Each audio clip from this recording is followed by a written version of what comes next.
Hello everyone, this is Danesha with Lifescape, and today I have Leah with us.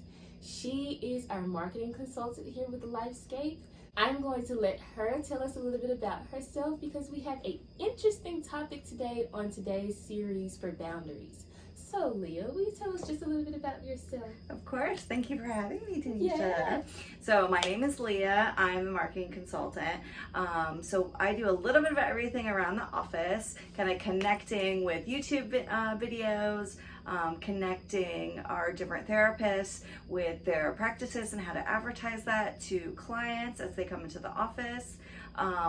In addition to that, I'm going back to school to get my degree in mental health counseling. So hopefully I will be a therapist at Lifescape in the near future.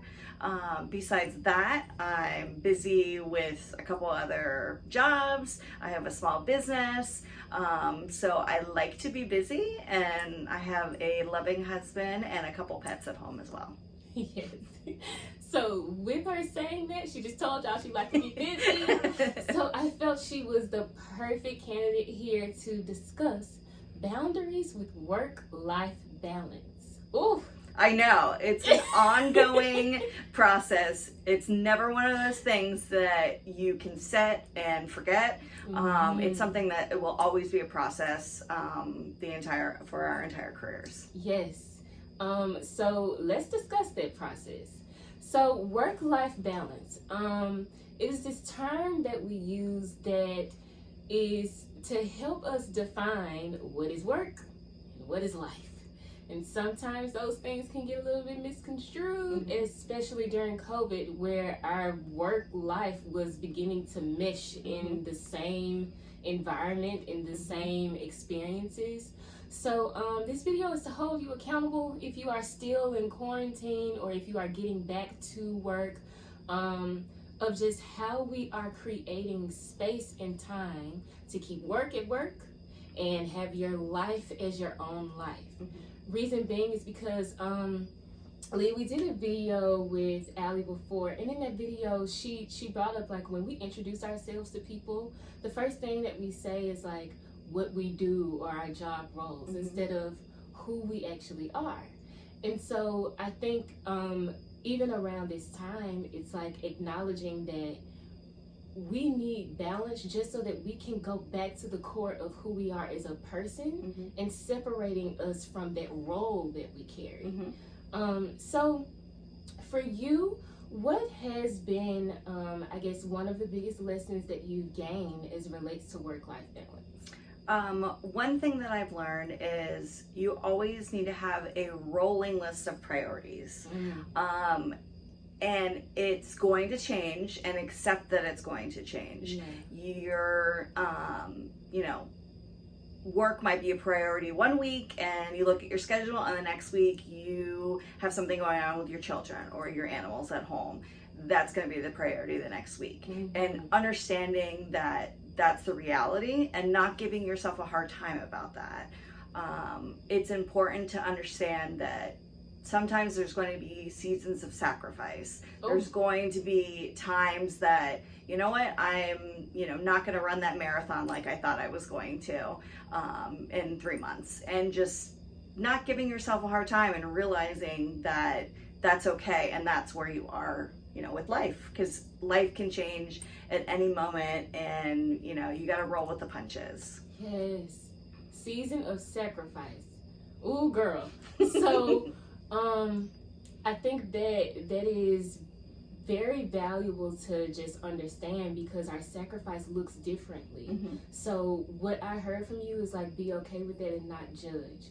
So, okay, when we're in business, especially those of you that may be business owners, or your business is solely around serving other people, sometimes we look at that like, well, this is who I am. This is what I'm supposed to be doing. And so when there is something that's going on in our personal life, we get into that judgment space of, well, I'm taking time away from my job or my work. And so that makes us feel kind of lesson of ourselves, of like, I've taken, or what is wrong with me? Yes. Why can I not, figure this out, Exactly. type of thing, and kind of siloing ourselves on, obviously something's wrong with me. Yeah, I can't, do two things at once. And a lot of times you can't, and you have Exactly. to focus on one or the other. We kind of talked about using technology for the good that it can be, and kind of, maybe putting your cell phone away for when you get home and know that it's only family time, but have a watch that tells you when you get text messages. That's something that I've had to do personally, because I was missing important conversations that I would get from clients, and then set my alarm to go to bed, and I have 10 text messages that I feel bad that I didn't get to, and then it kind of it hurts your sleep. You're up at night thinking about, okay, well, it's too late to respond, all those normal things that you would go through when you feel like you've messed up. And just little things like that you can, acknowledge and say, this is okay, I can fix this. How can I do this without constantly looking at my phone? Yes. How can I do this without interrupting dinner time? Because most things are not an emergency. Right. Most things can be deferred by 10, 20 minutes. Really focus on, you're at home, you're with your family, you want to read a new book, whatever it is, and say, this is a priority this evening. It might change tomorrow, but tonight, this is what I'm doing. And, really taking that moment for self-care. It's not just the traditional bubble baths. It's I love knitting. I love, all these different things. I love running. I love just hanging out in my backyard. That really will make your day that much better. And the next day you can do it all over again, and kind of figure out how it can fit into your schedule. Because when you were saying that, I was thinking about like when we're having the values conversation. So, okay, if my values, or if my top values include family time, right? Then I have to understand, taking time away from work, I can still instill that time into another value. It doesn't necessarily mean that I am taking a part of myself away. Because here's the thing, my best self is not going to look the same at all times. Like if this week I am tired, my best self at work is not going to look the same, because I may need some time to step away from it. Like that's why you have time off or PTO. Use it, people. You've earned it. It's yours. Exactly. You need to take the time and be away from your phone, be away from your computer, because that is what's so valuable, is when you take the time away. Because people will miss you, but they will figure it out. That's what I've learned. Exactly. You empower people, because the risk that you leave yourself open to is, if you are always there for that phone call, you're always there for that, then you're not empowering your team members. I have a few staff members that I work with that I really want them to be able to make some of the decisions by themselves. And by me being available at all times, they really don't get that opportunity to make those smaller decisions. And, it really will make everybody on your team that much happier when they've got that opportunity. The adverse effect of that is having that need factor. So like if I feel like my job needs me, or the people at my work needs me, it's also asking yourself, well, do you need you first?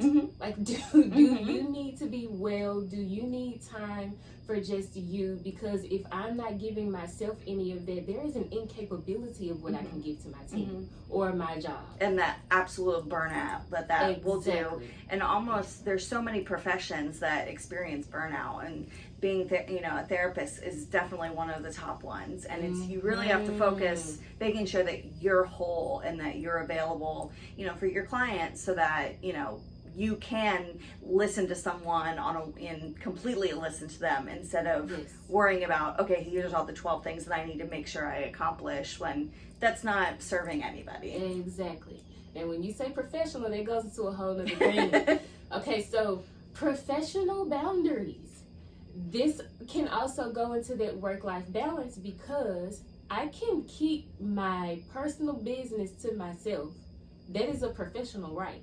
Like, I don't have to have all of my job knowing what's going on with me personally just because I need to take some time. I can keep those boundaries where they are able to understand the needs of the person, but you don't have to know my business either. Exactly. And I think sometimes, especially on jobs, and we're trying to find like, what is my role here, what is my position here, sometimes those lines get misconstrued. And sometimes they get misconstrued unintentionally because we have meshed personal relationships at work. And I mean, sometimes it works out well, like it ends up flourishing well, but then sometimes it does not. You get into some entanglements, you get into some things that are not necessarily now work effective because it's too much personal going on. So just being mindful of the ways that you are condensing your work and your personal life. Sometimes it's just as simple as going through that list and going back to what you're saying, prioritizing of what needs to stay in those two separate lanes. And it's very easy to do because we have been trained in all aspects of our life to condense, to streamline, to make it easy, put it, and that is dangerous, to open concept. Everything's been open concept, it seems like. And sometimes it's nice to have everything to be a little compartmentalized because that's who we are as people. We shouldn't always, have our heart on our sleeve. Like sometimes you need to be guarded and sometimes that's okay to be, sometimes it's important to save certain emotions for certain people so that maybe it's only for your best friend or maybe it's only sometimes for your husband, so that you really feel like you can have those experiences with those people because it truly will mean a lot more. And saying no. I think that's our last and our biggest tip of work-life balance. The ability to be okay with your no. Number one, no is a complete sentence. Very much. Period. It doesn't necessarily have to come with an explanation or a justification. When you feel you are taking on too much, there is a necessity in your no. Because if I'm just piling on all of these things and I'm not taking anything away, that is the definition of exhaustion, of being overwhelmed, because I'm not considering self first. I'm only considering the role that comes with me. So thank you guys for taking some time out and watching this. We hope that this message is helpful for you guys. We hope that you are willing to use your no, use your personal time for yourself, and be okay with your seasons of sacrifice. If that season of sacrifice during this time especially is to focus more on your self-care, that is okay. And we hope that you guys are also willing to just take some time and prioritize what is helpful for you.